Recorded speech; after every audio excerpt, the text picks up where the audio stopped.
welcome to This Week on The Guinness Guys. So, this week we are trying a blackened trash.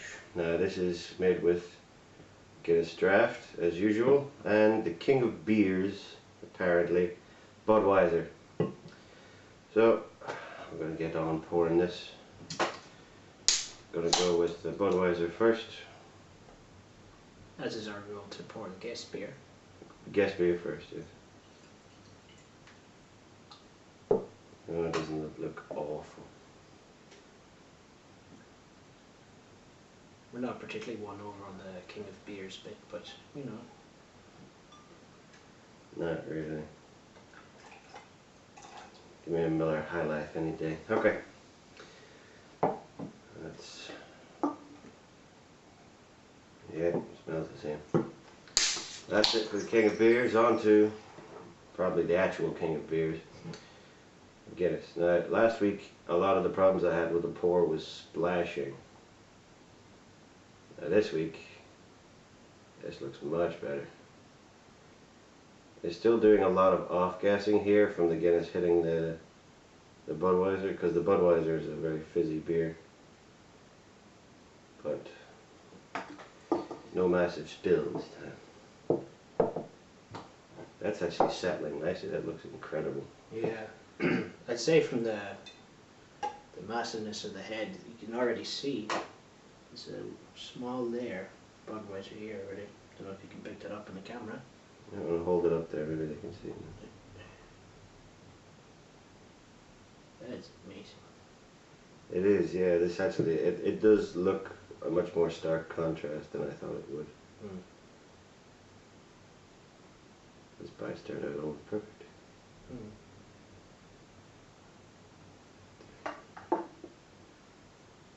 No mess this week, which is always good. One correction I will make about last week is that the beer that I know traditionally as the Black and Tan is actually known as the Blacksmith, apparently, because we made it with ale, and traditionally the Black and Tan is made with a lighter beer. Some people use a Pilsner, most people would use a pale ale. Now these look actually pretty good. Yours is kind of lost, but mine has a little bit of the, see the lightness there at the bottom. Anyway, just thought I'd show you a nice close-up here of that lovely layer we have at the bottom of the Budweiser, and then the Guinness head as usual. Very nice looking pint. So we'll get on to drinking these in a minute on the Guinness Guys. Alright then, so now we'll proceed to the visual inspection, and this is quite special. I showed you the close-up there. It actually looks very nice. Right at the bottom there. Mine looks more as it just been kind of stirred in and mixed, but there's a good kind of a red haze when you hold it up to light, like the Blacksmith we had last week. This one is a very deep red color. It's not the usual blackness or the brownness of the Guinness. It's all red and that little yellow layer at the bottom. So, on to the smell test. It smells really sweet this week. I wonder is that because of the Budweiser? Could be.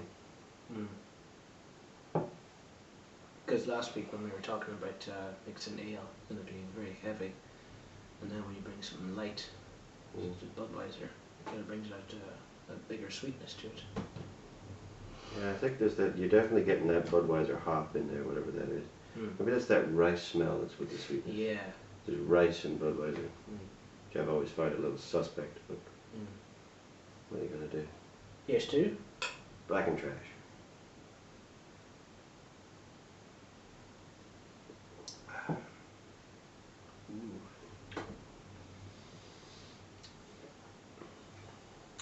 Kind of more bitter than I imagined. That's odd. It's like your mind thinks it's not going to be a good mix, but it's not the worst thing. This actually does taste a lot better than I thought it would.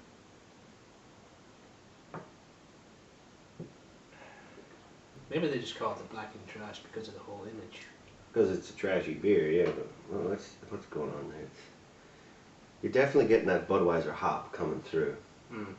But then you have all that big bitter. The bitter of the Guinness is definitely cut way down by this. Mm. It's easily halved.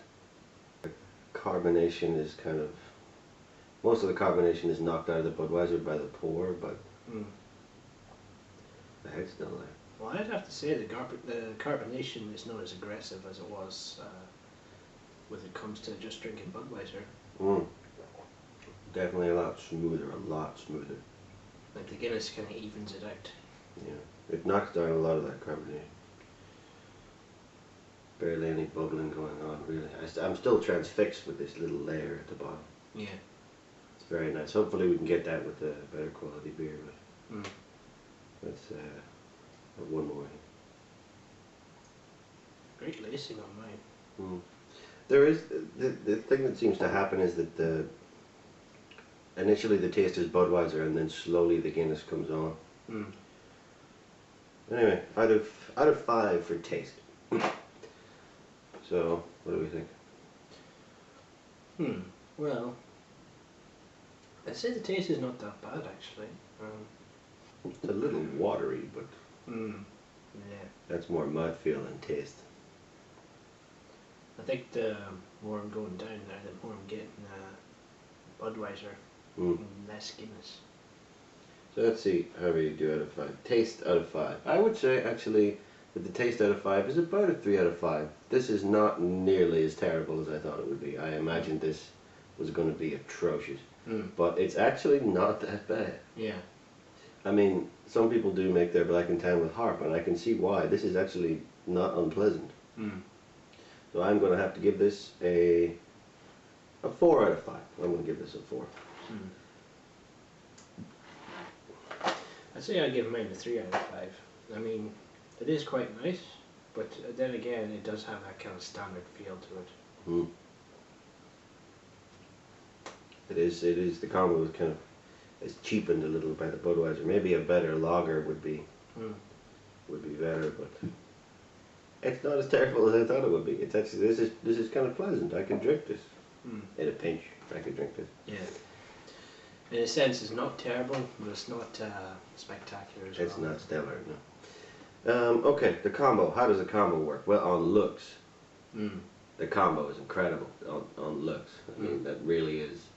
It's deep ruby red, and the little layer I got at the bottom there. I thought it would be about half, but because of the different. Forgot the percentages. Guinness, as usual, is 4.2%, but the Budweiser is 4.3%, so they're pretty evenly matched. Which I think leads to that smoothness as well. There isn't too conflicting alcohol contents. Yeah. So as the combination, how do they work as a combination? I see they work quite well. I noticed at the start of my pint I got a good mixture, but I think down towards it's more and more Budweiser, like I said. Yeah. But sadly, I'd say for the combination, I would give it a 2 out of 5. The 2 out of 5 for the combo is a pretty low score right there. Personally, I'm going to give this actually a 4 for the combo, to be honest with you, because I did not think that this combination would work at all, and it's really surprised me. So, going with a 4 out of 5 for the combination. Now, how does it compare to the other black and tans we've had? The other, I shouldn't really call them black and tans. It's a Guinness cocktail, but most of these are called black and something. I mean, this is the black and trash. Last week was the blacksmith. So I'm just thinking, how does it compare to the others that we've had?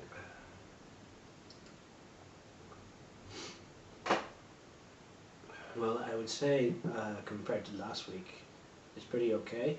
But having said that, last week's one was pretty okay as well. It was last week's better though. I would say on a personal level, I find last week's better because just personally, I like ale better than lager. So for me, I would say that the compared, I would just give it a 3 out of 5. 3 out of 5 as compared to the others that we've had. I'm kind of conflicted on this. I've scored this high so far. Generally, though, I've scored it high because it's exceeded my expectations. And I did not give this high expectations. I'm actually quite surprised by how much I like this. But nothing against Budweiser. This has turned out, this has vastly improved the Budweiser.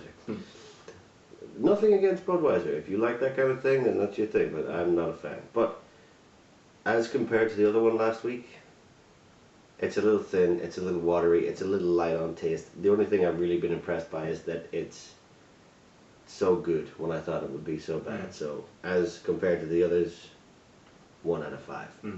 When you say that it improves the Budweiser, but I wouldn't say that it improves the Guinness. No, it does not improve the Guinness. The Guinness would be much better drank on its own.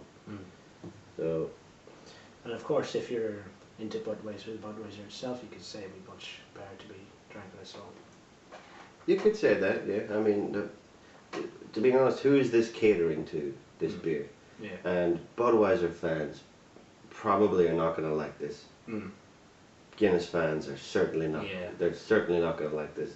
This is for the black and tan fan. How is this?